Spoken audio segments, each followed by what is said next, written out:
to understand the intrusion by the spring of 2016. Let me go back, if I can, very briefly, to the decision to publicly go out with your results on the email. Was your decision influenced by the Attorney General's tarmac meeting with the former President Bill Clinton? Yes, in a ultimately conclusive way. That was the thing that capped it for me, that I had to do something separately to protect the credibility of the investigation, which meant both the FBI and the Justice Department. Were there other things that contributed to that you can describe in an open session? There were other things that contributed to that. One significant item I can't. I know the committee's been briefed on. There's been some public accounts of it which are nonsense, but I understand the committee's been briefed on the classified facts. Probably the only other consideration that I guess I can talk about in open setting is that at one point the Attorney General had directed me not to call it an investigation, but instead to call it a matter, which confused me and concerned me. But that was one of the bricks in the load that led me to conclude I have to step away from the department if we're to close this case credibly. So the main reason why I'm hitting on this point of Comey's testimony, of the Comey hearing that happened today, is because everything else, you know, if you're on the right side, you think you won. If you're on the left side, you think you won. Basically, it was a big pony show, smoking gun. You got to kind of look at Trump's words and say, okay, you know, this is the president. Was he pushing for some sort of agenda here? Did he want, you know, the investigation and Matt Flynn to stop? The investigation and, you know, him being investigated, that was never true.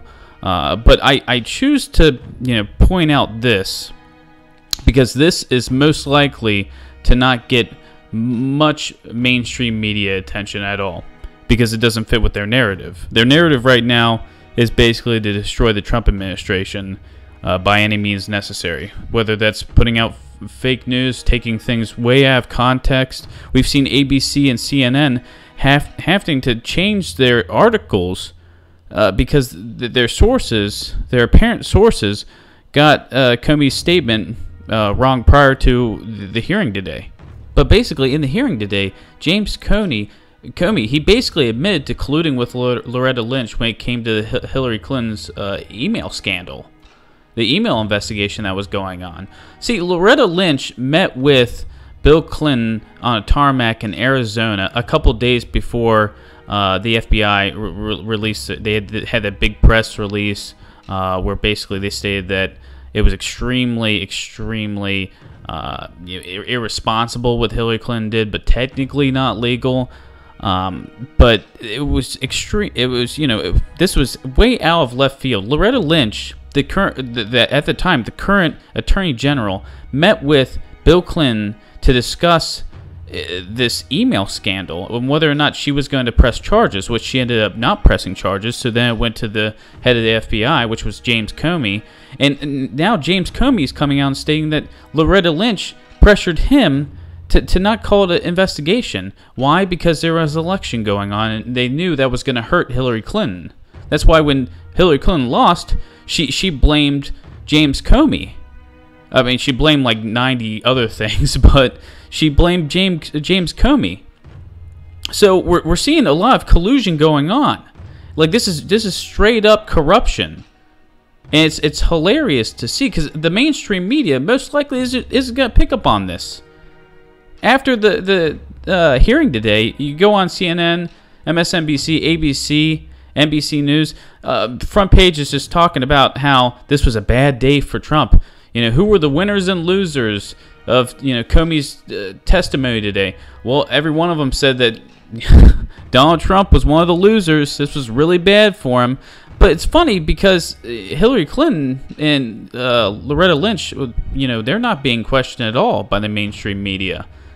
Yeah, the mainstream media has an agenda, and they're pushing it very hard every single day. Now, we could go on for hours talking about Comey's testimony today and, you know, whether or not Trump was in the right or if he was in the wrong. I mean, I think we can all agree that the chance of his impeachment from this slid down way, way further than what we previously thought. You know, there was he wasn't lying when he said Comey told him on three separate occasions that he wasn't being investigated while Comey was the head of the FBI. And it looks like he's not in any legal jeopardy whatsoever from this. But I wanted to hit on this because this most likely will not be touched by the mainstream media, because they were just one-sided and they want the Trump administration to fail. But guys, I know this isn't a World War III update. I just wanted to let you guys know about this update, about what's going on. Just because in all aspects, international and domestic, you gotta keep your eyes peeled because the globalist agenda is being pushed every day.